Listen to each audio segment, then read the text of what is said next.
Thanks to everyone for joining us. It is just 7 o'clock. I'm going to give 1 or 2 more moments for more people to enter from the waiting room. I'm going to thank you all so much for joining us tonight. As you are coming in, I do want to let everyone know that tonight's program is being recorded and will be available for everyone to view later on ACMI. I want to thank ACMI so much for partnering with us tonight. So it'll be wonderful to access that. If you do need to leave early, just know that that program will be available there. And it's a minute after 7, so I think I'm going to begin. I'm going to welcome everyone. Thank you so much for joining us tonight as we begin a new focus at the library, learning more about the civic organizations around us. We are beginning this series with Pushing the Envelope, a history of the United States Post Office. Why the Post Office, you might ask? The Post Office, an organization that has been in the news quite a bit recently, is an organization that we touch every day and likely don't understand very well at all. We are lucky to be joined tonight by Henry Lucas of the Spelman Museum of Stamps and Postal History. Henry Lucas became Education Director of the Spelman Museum in December of 2004. He was a high school social studies teacher in Cambridge and principal of Marblehead, Manchester by the Sea, and Canton High Schools for 35 years previous. After retirement, he served as a docent at the Museum of Fine Arts, the Frederick Law Olmsted National Historic Site, and the Harvard Peabody Museum of Natural History. He also gave historic tours of Boston to out-of-town visitors. In addition, he has served for many years as president of Boston Children's Theater and was the director of the Massachusetts Academic Decathlon for 25 years. I want to give a special thanks tonight for tonight's program to the Arlington Libraries Foundation, who have been generous enough to fund tonight's program. Thank you so much to the Arlington Libraries Foundation. I hope some of you are contributors to that event. And with that, I'd like to turn over the presentation to Henry Lucas. Henry, thank you so much for joining us. And I know that if we were together in the community room at the Robbins Library tonight, you would be receiving a round of applause for joining us. Henry, thank you so much. Well, thank you, Anna. I appreciate that. I appreciate the invitation to talk about the post office. Let me see if I can get my slides up here. All right, I'm going to go through a bunch of slides that hopefully will entertain you, but also give you some history information. We like to do stamps because stamps really do tell a historical story. So tonight's program is kind of taking you right from the first sending of mail in the American colonies up until the present day. And as you know, the post office has certainly been in a lot of controversy. So. But we do want to thank all our postal workers. I know some of you out there probably know your mail carrier. We don't call them mailmen anymore. We call them mail carriers. And they are essential workers, and they have been through quite a bit. So if you haven't had a chance to thank your mail carrier, you really should do that. And of course, the reason everything's in the news is because of the need to have much more voting by mail. Much heavier volume. You've probably been listening to the news. I've been to a number of post offices, and I asked the clerks if everything is going fine, and they seem to think they're going to deliver those ballots. So looking that there's not going to be the big turmoil that some people have predicted. But the post office is, even without the election going on, is in trouble financially, which is not unusual for the post office. As we'll see right through the years, money in the post office has always been an issue. But let me tell you quickly about our museum. We're out at Regis College. It's called the Cardinal Spelman Museum of Stamps and Postal History. There you can see the Cardinal, who was a big stamp collector himself. He was even named Stamp Collector of the Year back in the 50s. And in 1960, he and a bunch of his supporters founded the museum, and on his birthday in 1963, the museum opened. Some of you may remember Cardinal Spelman or have heard about him. He was quite an influential cardinal in the United States, and right after World War II, he did become a cardinal. But he gave his collection to the Sisters of St. Joseph, which was the teaching order at Regis, and that's why the museum wound up at Regis. He got the stamp collecting habit, or the fun of it, when he went to study to be a priest in Rome, picked up the habit with friends, And ever since then, he just kept collecting. He was the vicar of all the Catholic chaplains in the Army during World War II, and that was another way to do it. So as I said, the museum opened in 1963 on May 4th, which just happened to be the Cardinal's birthday. So that was a very nice birthday present for him. And he was, as I said, he was well known, not just in the United States, but around the world. This was a stamp issued for him when he visited Nicaragua in 1959. All right, let's get to the program. I've got a lot to do here, and let's see what we have. Just a couple of little cartoons. We've been joking a little bit about the post office. As you can see, you're all familiar with forever stamps. Buy them today, and you can use them 10, 15 years from now, even though the postage rate will probably go up. But the post office, as I said, is financially hurting, and we hope that the money will come through to support what they need to do. Congress is waiting. Congress, actually, my understanding is, has approved the money. It just needs the approval of the president. But the unofficial model of the museum, sorry, of the post office, neither snow nor rain nor heat, but budget cuts might just affect that. People wonder about that expression. It's a phrase that comes from a book written about the Persian Wars by Herodotus, who was a Greek historian, who you can see appears on the stamp. And it was during the wars between the Greeks and the Persians, and the man who delivered the message about that. It's not the official motto of the post office, but it is something that everybody associates with it. In fact, if any of you are from New York or certainly visited one of the huge post offices in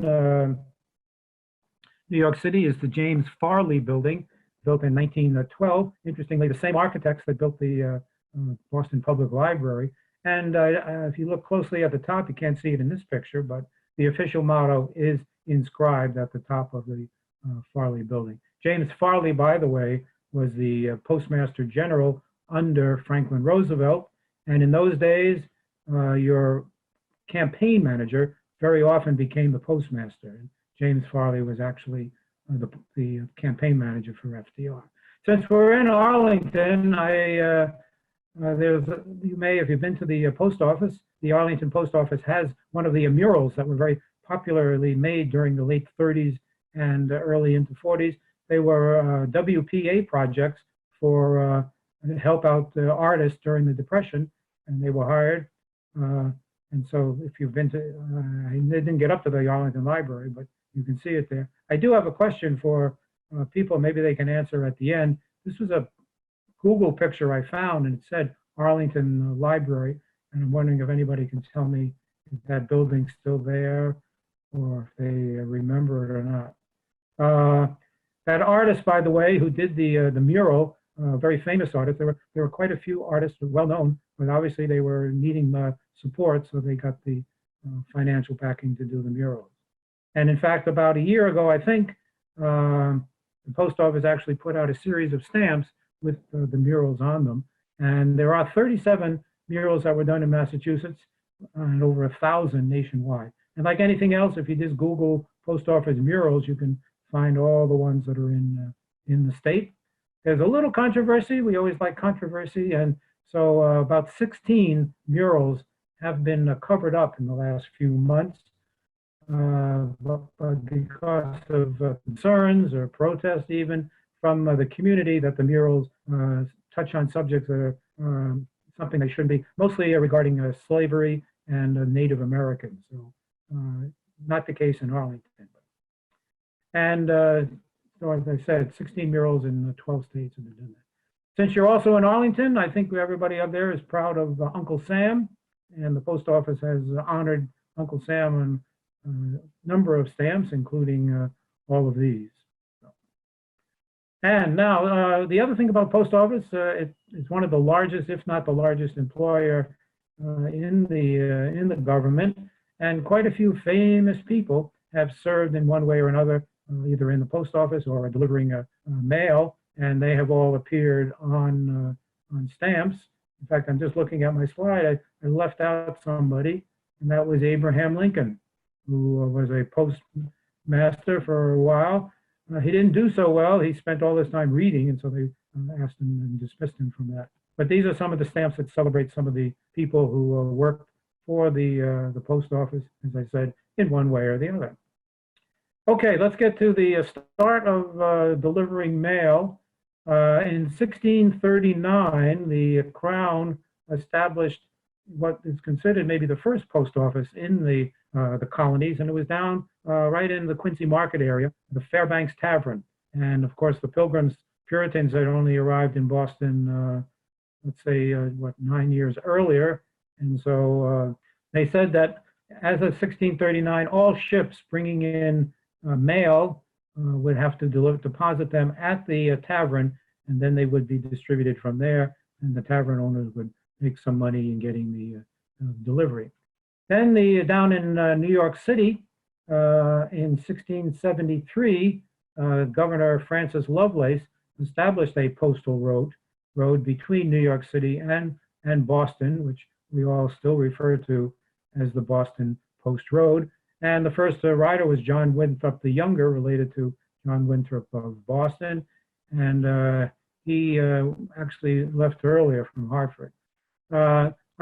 Unfortunately, when the British regained New York from the Dutch, the King Philip War broke out. And so communications between Boston and New York City were delayed until the agreements between the Native Americans was solved. But this is a map of the Boston Post Road. There actually are considered three post roads: the upper, the middle, and the lower routes. The one we mostly associate with is the one that goes Route 20 up to Springfield and then heads down to New Haven. It would take about 2 weeks for the riders to deliver mail between there. A couple of good books are available. The King's Best Highway probably gives you the best explanation of what this whole system was like. And of course, when we talk about the history of the post office, we have to mention Benjamin Franklin.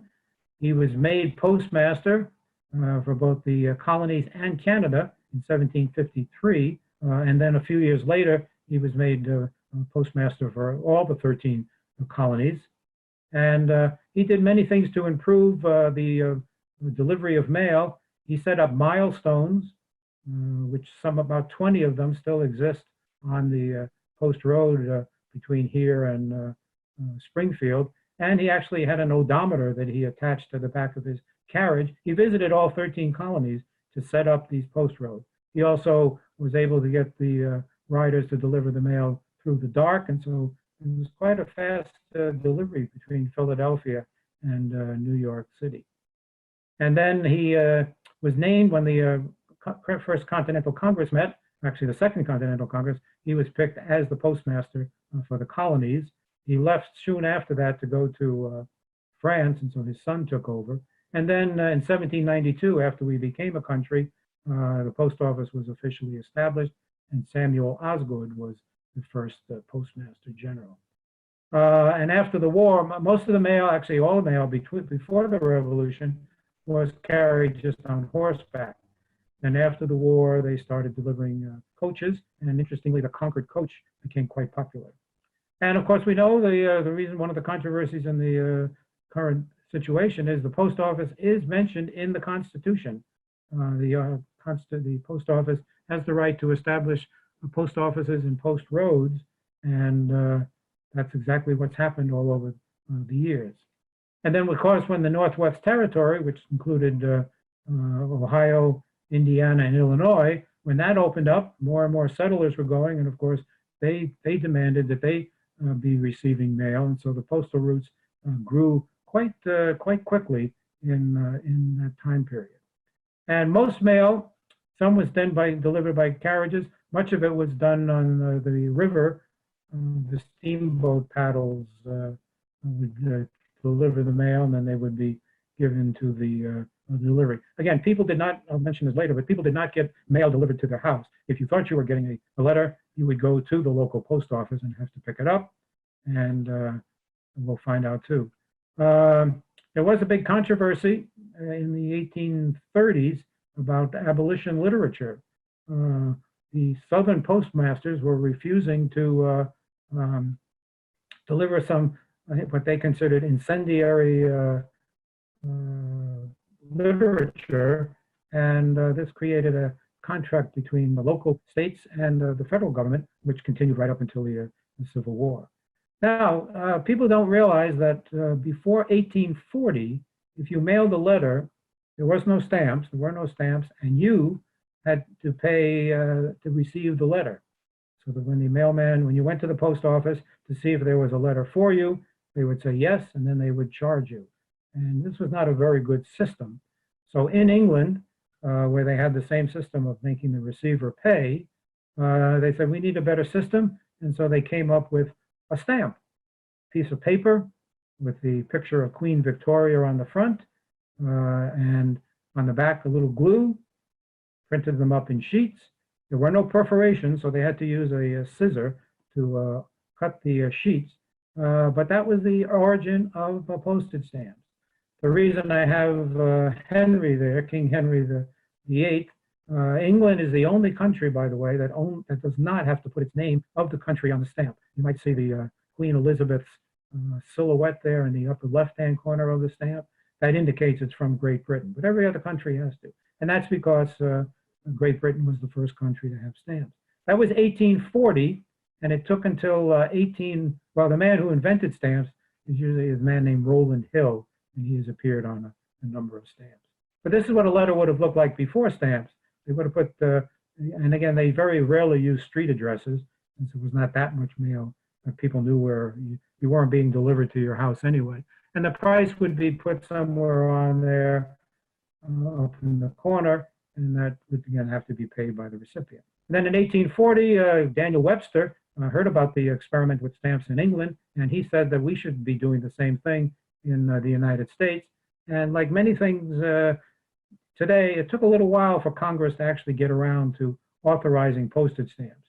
So he suggested it in 1840, but it wasn't until 1847 that we issued our first 2 postage stamps. We charged a little more than a penny, and in those days, unlike today, we charged by the distance. So the first 300 miles would cost you 5 cents, would cost you a Ben Franklin stamp, and if it was over 300 miles, you'd have to pay 10 cents. And you can see, of course, we picked Washington and Benjamin Franklin as the first 2 people on our stamps. And then now today, every country has stamps, and it creates, well, it's the way we communicate, even today. Now, a couple of little things you might be wondering. The first forever stamps, as you can see, they came out, and that was just an experiment, and it turned out to be very popular. The first self-adhesive stamp was back in 1974. It was a Christmas stamp. Unfortunately, the glue was not very good, and so they discontinued doing self-adhesive till a little bit later and there. But we all remember, interestingly, we get kids who come to the museum, and the first thing we ask them to do is to send themselves a postcard. Well, that poses a couple of problems. One, very often they don't know how to address a postcard or an envelope. And 2, we give them old stamps that still have the glue on the back. And it turns out they all look at me and they don't know what to do.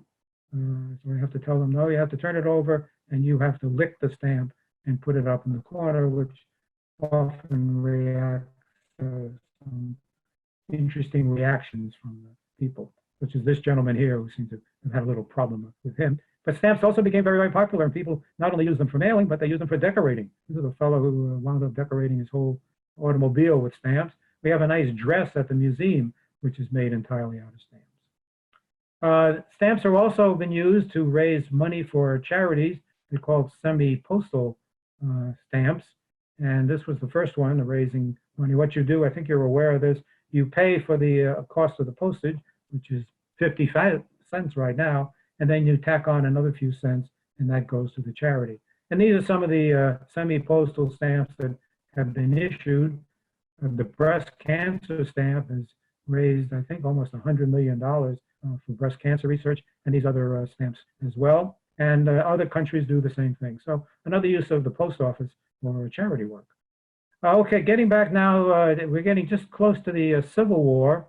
People have moved out to California, where gold was discovered in 1848. And of course, they want to get their mail.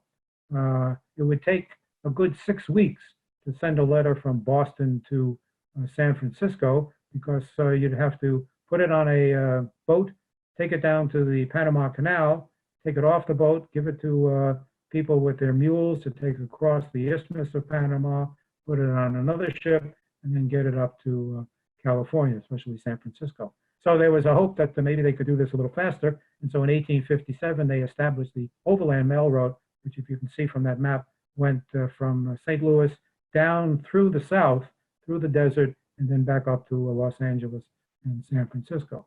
People aren't as more familiar with that system. They are, of course, familiar with the Pony Express. Pony Express was started in April of 1860. And as you can see from this stamp on the right, it started in St. Joseph, Missouri, traveled about 2,000 miles to Sacramento, California. It would take maybe only 15 days for the Pony Express riders to deliver it. But remember, California, the Civil War was fast approaching, and California wanted to get the news of what was happening. And there was some talk of even California being its own country. But the Pony Express did it, but it didn't last that long, even though everybody knows about it. It disappeared after 18 months because of the telegraph. And telegraph wires were strung all the way across the western part of our country, and messages got, of course, that's a picture of Samuel Morse there. Then in 1862, because of the Civil War, they decided that people can get their mail delivered to their house.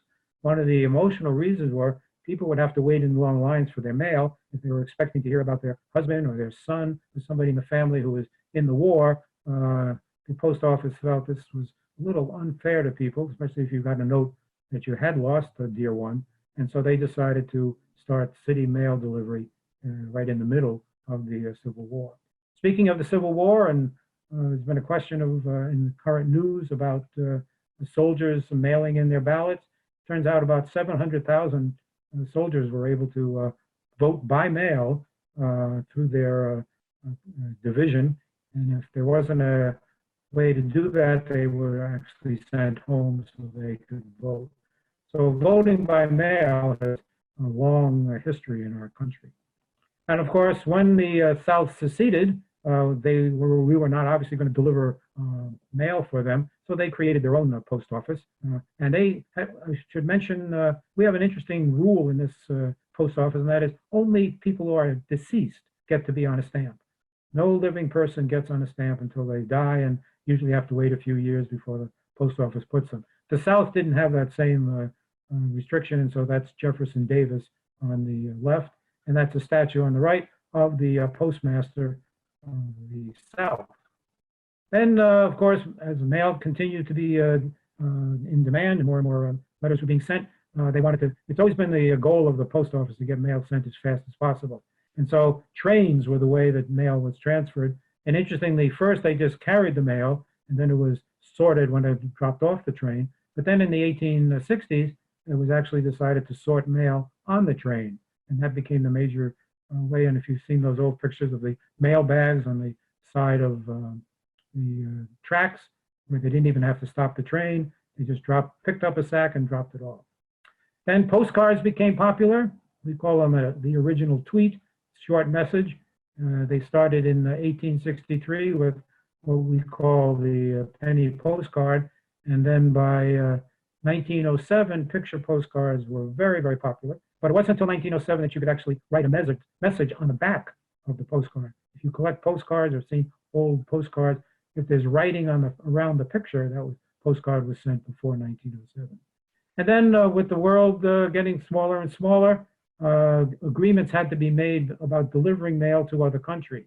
And so a man named Montgomery Blair, who was the postmaster during the Civil War for Abraham Lincoln, he discussed having an agreement between countries that we would deliver their mail if they would deliver ours at no extra cost. And so by 1874, the organization called the Universal Postal Union was established for all rules about international mail. Then another thing that influenced the post office was Christmas cards. A man right out there in Worcester, Louis Prang, probably one of the most famous people for printing Christmas cards, and he made over 5 million a year. And obviously, this put the demand on the post office for delivering there. I should say, some of you might remember, if you've been around long enough, that you used to be able to, when postage was only 3 cents, you could also send a Christmas card for only a penny and a half. I don't know if any of you remember that, but the reason you could send it for half price was you didn't seal the envelope. Then special delivery came along. You'd pay an extra 10 cents. Sometimes the mail could be delivered right during the same day. In fact, several cities had delivery several times a day. You could post a letter in the morning and it might get to where you wanted it to go in the same day. Then a man named Mr. Wanamaker, you may remember that name from the Philadelphia stores. He was made Postmaster General by Benjamin Harrison, since he was his campaign manager. And he, as a businessman, wanted to improve all the service for the post office. And one of the things he did was issue the first commemorative stamps. They were all celebrating the arrival of Columbus. It was a year late, but this was the first time stamps actually had pictures on them rather than just people. And I like to show the $4 stamp because that's Queen Isabella on the stamp. And interestingly, the very first woman to appear on a United States stamp was not an American, it was Isabella. And then, of course, the first woman, you may think about it for a second, and that was Martha Washington, who appeared on the first American stamp. And then in 1913, the post office realized that they were losing money because they weren't delivering big packages. And so they started with parcel post. And these are all the different parcel post stamps for the different amount of postage. These stamps didn't last too long. One of the troubles was, since they were all red, the mailmen had a hard time, took them longer to figure out the right postage if the right postage was on there. So these stamps only lasted for a few years. And then, of course, as I mentioned, Mr. Wanamaker, he had the idea that let's deliver mail to everybody's house. And so rural-free delivery started. It was an experimental basis. There were a lot of objections to it. It was going to be costly to put people out on the road rather than have the farmers come to town to get their mail. But it started, and by 1903, it became official, and all homes, and the post office delivers mail everywhere in the United States, even down to the bottom of the Grand Canyon. 3 days a week, the mules head down there with the mail. There's an Indian tribe living down there. And of course, the post office delivers to places that FedEx and the UPS do not. In fact, they may take the packages on the last few miles to deliver those. And the reason parcel post came about was because of a place called Wells Fargo. With the advent of parcel post, a lot of different things could be sent. You may have seen in the news recently, people mail their baby chicks. The news controversy was that the post office slowdown, the chicks were not surviving. They can survive for 2 days, but they were not doing. But still, it's a big business. You can get your baby chicks. And on the other end, this is an example of how eggs were sent by parcel post by the farmer's wife. She collected the eggs, took them down to the train station, put them in this aluminum box, sent it out, and then the box was sent back to her empty. And that was just 2 of the things you could mail by parcel post. Another one was your laundry. Very often, college students especially would get one of these laundry packs, send it on home to mom. She would do the laundry, fold it all up, and then send it back. And this is one of the kind of suitcases that carried that mail. And there's a very kind of famous story about a little girl who lived in Idaho. She wanted to go visit her grandmother, and her father didn't have money for the train ticket. He had heard about parcel post, and he went down and he said, "Can I mail my daughter?" And they checked all the regulations, and there wasn't anything against mailing people. So they put some postage stamps on her, supposedly, put her on the mail car, and she got delivered to grandma. They since then have changed the rules. The post office, like all other organizations, has been involved in segregation and discrimination. And black postmasters, especially in the South, were not very popular. Some of them actually even got lynched. And there's a famous story about this postmaster, one of the first, maybe the first African-American female postmaster. Her name was Minnie Cox, and she was driven out of her. She was forced to resign by her community down in Mississippi. Teddy Roosevelt was president at the time, and we heard about it. He closed the post office, and the folks had to go about 30 miles away to get their mail. And then Woodrow Wilson came in, and you may be aware that he instituted a lot of segregation in the government, and he had the black postal workers working separately from the white postmasters. Even on the trains, they had to have separate parts, even in the post offices. So the African Americans organized their own union to protect themselves, and they were a very powerful force. And I had just found this out, but Frederick Douglass, the very famous abolitionist, at his funeral, 10 of the pallbearers were African Americans who belonged to the Postal Workers Union. Then in 1918, airplanes, the Wright brothers only a few years earlier had got the planes going, and so the post office, as I said, always wants to get the mail as fast as possible. So they said, let's do airmail. And so 1918, and of the airmail stamp, this is probably one of the most famous ones. If you've heard about stamps, you know that this is called the inverted Jenny. There's only 100 of these stamps. They were only made on one sheet, and if depending on the condition of the stamp, they can sell from anywhere from $300,000 to $1 million. And actually, that with airmail, the pilots were very courageous men. There were no radar, no radios or anything. They actually used these towers that were placed along the routes of the planes, and the pilots would search for those, and then on the ground they would see arrows which would point them in the right direction to fly. So they would use these. They'd also use railroad tracks as their navigation tool. And one of the most famous pilots, airmail pilots, before he flew off to Paris was Charles Lindbergh. And after that, he worked for the post office to help them. If you're a cat lover, you might like this little stamp. This was a stamp issued by Spain to celebrate Lindbergh's flight. And there's a little pussy cat on the right-hand side, and that's considered maybe the first time a cat has appeared on a stamp.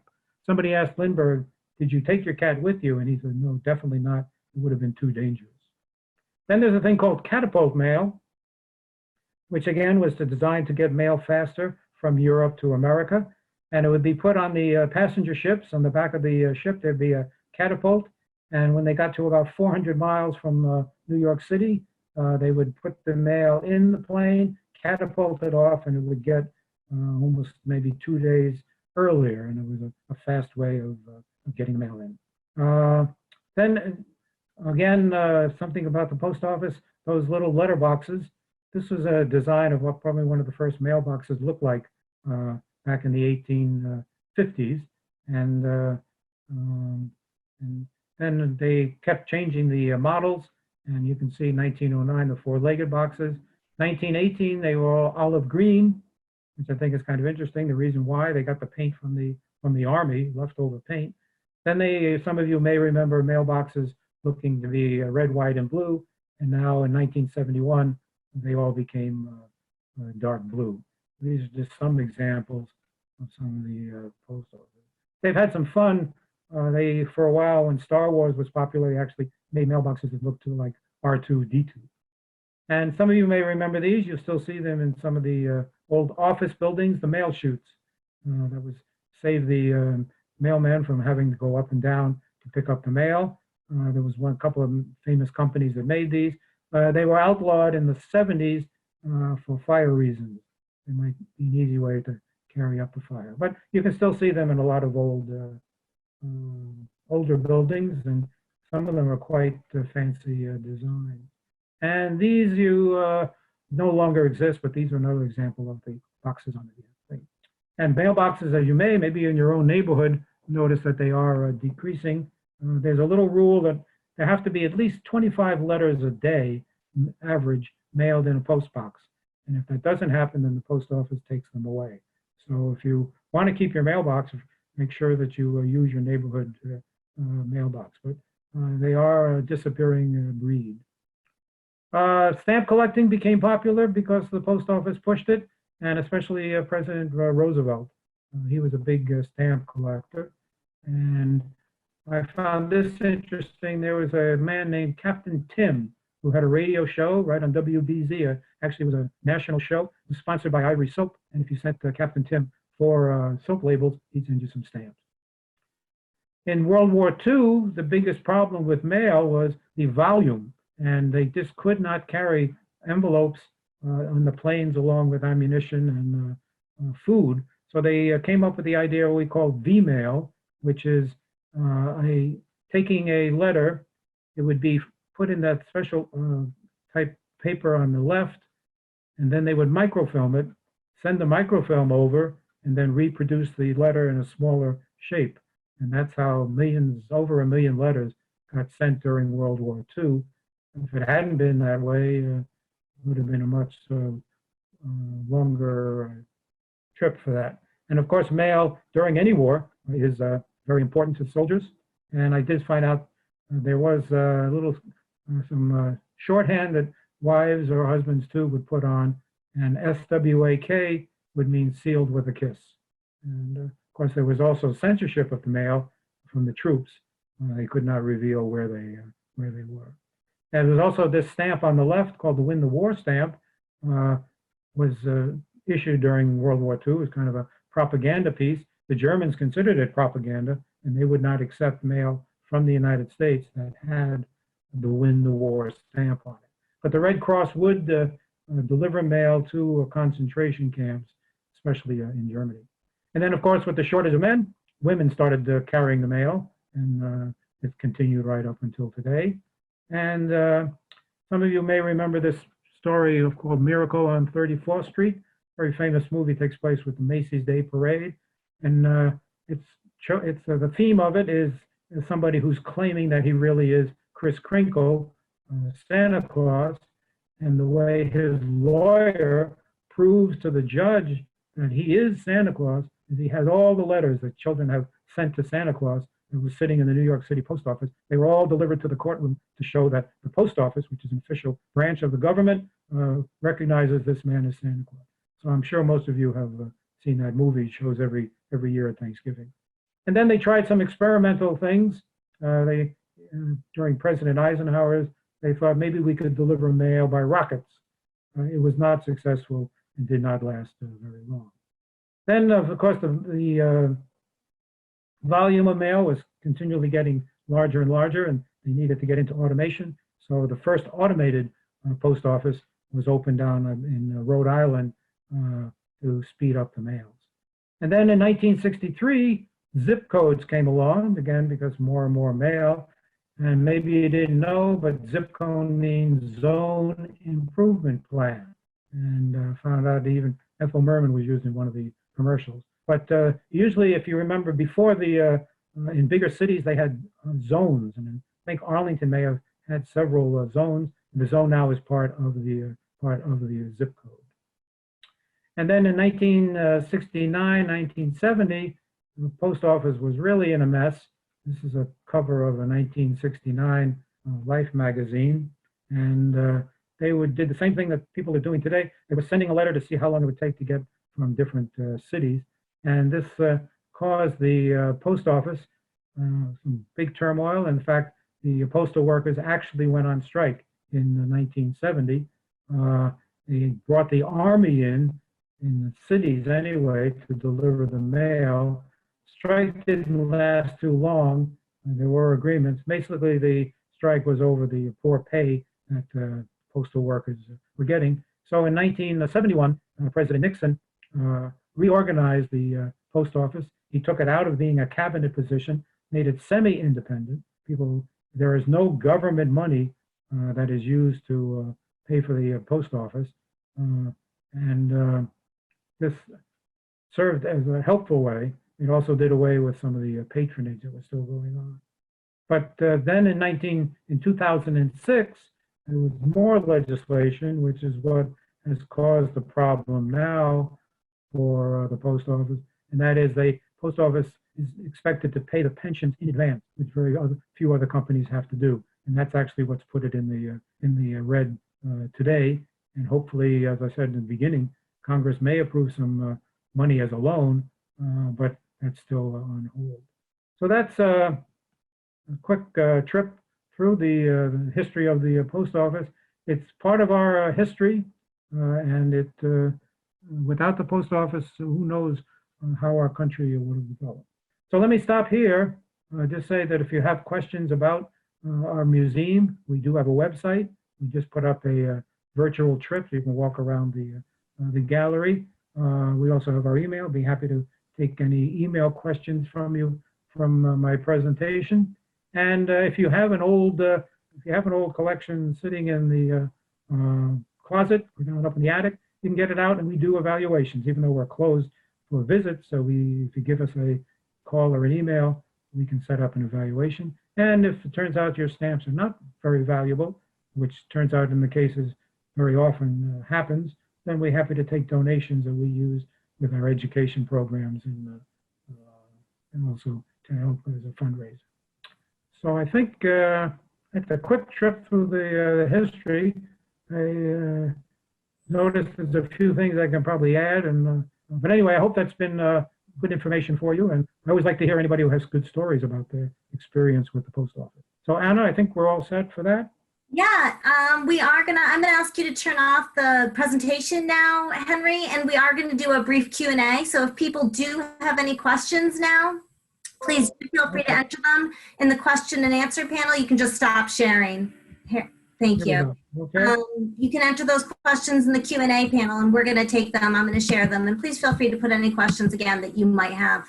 I wanted to begin with a comment that Richard Duffy, who's the town historian who presented on the history of Arlington's libraries just last week, wanted to answer your question, and then we'll get to questions from the audience. Okay. About that building? Yeah, so Richard has written into the Q&A. It's a reply to your question about whether or not the post office building shown in the antique postcard is still standing. Yes, it is, although greatly altered in the 1950s.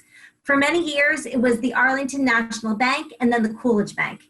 The address is 635 Mass Ave, and the building is adjacent to the Uncle Sam Plaza on Mystic Street. And I did learn quite a bit from Richard last week about where libraries have been over the years, and that building has not served as the library for quite a few years. The library's current location opened in 1896, I believe. Richard will tell me if I'm wrong. Yeah. So that was fantastic. I learned so much, and I just had a few questions as people might be entering some additional questions in the Q&A panel. Okay. I was really, really surprised to hear that zip codes were not introduced until 1963. Right. Okay. In fact, go ahead. Yeah, it was just like that to me. You know, obviously, I don't remember a time before zip codes. What? Well, let me improvement plan.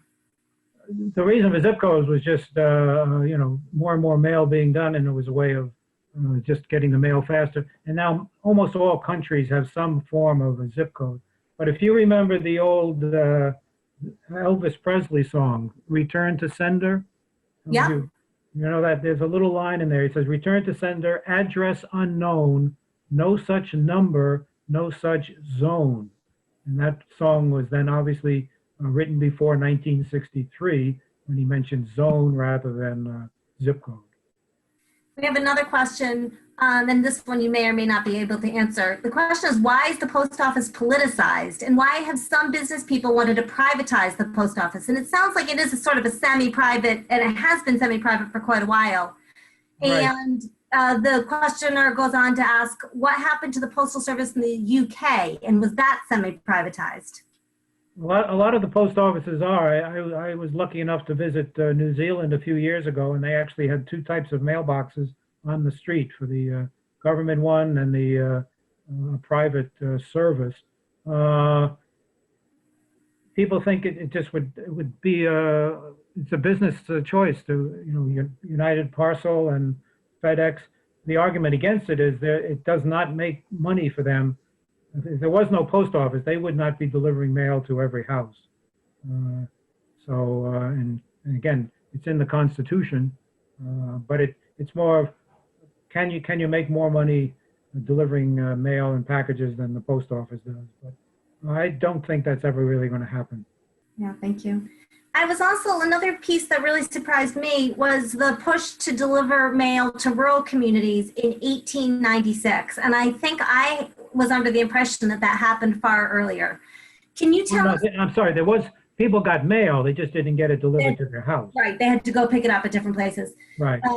And that seems like it must have been a huge undertaking, including a huge financial undertaking for the post office. Can you tell a little bit about the work that went into rural mail delivery? Yeah, no, it was that Mr. Wanamaker, the businessman who became Postmaster General, it was his idea. He had to fight for it for almost 7 or 8 years because of the cost. You needed a lot more people to go out and deliver the mail. And that was basically the argument against it. But people felt in the countryside that they deserved as good a service as people in the cities, and so. But those mailmen actually could sell stamps, they could cancel stamps. There are stories where they were asked to go pick up the groceries as long as they were going by. But yeah, it just became an issue, I think, of fairness to everybody to get their mail. I also was curious. You mentioned that 700,000 Union soldiers voted by mail-in ballot during the Civil War. Yeah, that may be a little exaggeration number, but there definitely was. They definitely, because most of them felt that they were going to vote for Lincoln as their commander in chief. That's why the Army made extra efforts to let them vote. Uh-huh. Wow, it's fantastic. Really interesting. The John Wanamaker stories really interested me. Obviously, he undertook a huge effort, and he made a lot of effort to improve mail service for all kinds of people, but he was not somebody with post office experience in his background. Right, and that's been an issue. That's the issue with the current Postmaster General, who famously, when they asked him what it cost to mail a postcard, didn't know. But it's not always the case that they work their way up. But for example, John Farley, I don't believe he worked in the post office either. So there's a history of both people with post office experience and post office people without. Yeah, that's a good question, and I'd have to. We've had quite a few postmasters, some of them only lasting a year, because again, it would be whoever was president. It was not if when a new president came in, they would change the postmaster. Mm-hmm. Unusual to. In fact, so it's always been a politically appointed position. Yeah, in fact, you mentioned the Arlington post office. There are some places where people would just have the post office in their home, and when the president of a different party got elected, the Republican or the Democrat would become postmaster, and they'd move it to his house. Yeah, it definitely was. In fact, if you've seen the movie Lincoln, when Lincoln is trying to get votes to pass the 13th Amendment, he sends out his people to talk to congressmen and promise them a postmaster job when they left Congress. So it definitely has a patronage type atmosphere to it. Mm-hmm, mm-hmm. So, question from a attendee: is it true that Congress gets to send letters for free? If it's congressional business, just the same as the president. If it's for official business, it's called the franking privilege. But there was a congressman who got in trouble for sending out his Christmas cards, I think, or using it for campaign purposes.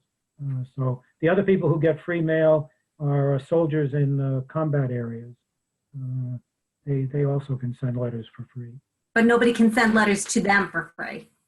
No, and that's a good question. No, they can't. In fact, even some of the soldiers can. If you send a care package to a soldier, sometimes they suggest you put the stamps in there. Another question from a attendee. I just learned there are postal investigators and police. What do they do? Oh yeah, I didn't include that because that's a whole nother aspect of the postal police. In fact, when there was the marathon bombing, because I think they did blow up a mailbox, the police were called in. There's a lot of fraud, mail fraud they have to investigate. People counterfeit stamps, so they have to investigate that. In the old days, one of the big things was robbing trains. In fact, if you remember the old movie Butch Cassidy and the Sundance Kid, and they're running away because they used to rob the mail trains, and then the postal police were sent after them. So they have quite a. In fact, my understanding is they will be sent out on election day to various post offices to see how the mail is going. Wow, well, thank you so much. This was really interesting. I learned a lot. I'm not sure if there's any last questions. As I'm waiting for people to enter last questions in case they have any, I do want to mention the piece that I was sort of expecting you to talk about, but you did not talk about Ponzi and the fact that the original Ponzi, his scheme was. Oh, yes. That's a little hard to explain, but yeah, you're right. Ponzi was able to get some stamps. He could buy them cheaper in Europe, I believe, than here, and then he was able to sell them here at a higher price, and that's how he started getting his money. Yep. I did not know that at all until I read the book Ponzi Scheme. He was living in like Lexington or Wellesley or someplace quite near where we are now. Yeah, he was actually in the North End, I believe, in I think Boston. Born there, and then I think as his scheme blossomed, he did move out to either Lexington or Wellesley, someplace like that, but quite close to where we are now. It was really interesting. If people are interested in the stamp piece, that part was, I had no idea that a Ponzi scheme was actually about selling stamps. Well, I think it's still true that you can buy an international stamp here in the United States, send it to a friend in Europe, and they can use it to mail a letter back. I haven't seen that recently, but that was, if you were had a friend over in Europe who didn't have much money, you would send them the stamps to use that you could buy here. So, but the Ponzi scheme definitely had a connection with with stamps. Yeah. Another question from a member, an attendee. How many miles a day does the average postal worker walk? Great question. My postal worker seems to walk so far. She looks tired a lot. Well, there depends on where you are, because in New York City, some letter carriers only do 1 or 2 apartment buildings, which takes them most of the day to sort the mail. Remember the towers, the Twin Towers, had 5 different zip codes. That's how much mail was going into those buildings. So it's hard to say who. An average walk, but it depends on what your route is. Bicycles, some people are advocating using bikes. Anyway, yeah, that's a good question, and I don't know what the average walking of a postman would be. It varies a lot. Yep. Yep. I think that's all the questions we have for today. I want to thank you so much for joining us. I know I learned a lot about it. Really, some of this information was just so amazing to me. And this is an organization that we all touch. I want to thank you so much for taking the time to come talk to us. I want to again thank the Arlington Libraries Foundation for sponsoring tonight's program. I also wanted to let everyone who's here know that Henry was generous enough to provide us with museum passes for our Museum Pass program for the Spelman Museum. I know that they are closed now, but I hope we come to a time when we'll be able to offer those passes to the community. I think it's really fantastic that we are so close to this museum and that you're giving us the opportunity to learn more. Yeah, and if people have a chance, check our website. We just did a 12-minute virtual quick tour of the museum, which give you a little better idea of all the things we offer. Great. Well, thank you so much. Again, I really appreciate you taking the time. I want to thank everybody in the audience for coming to hear us tonight. Just for you, one last comment. Somebody again said, thank you, very interesting. And I second that comment. Thank you all so much. Please continue to look for our programming events. A lot of great new programs that keep coming up at the Robbins Library, even through this difficult time. Thank you so much. Have a wonderful night and stay safe.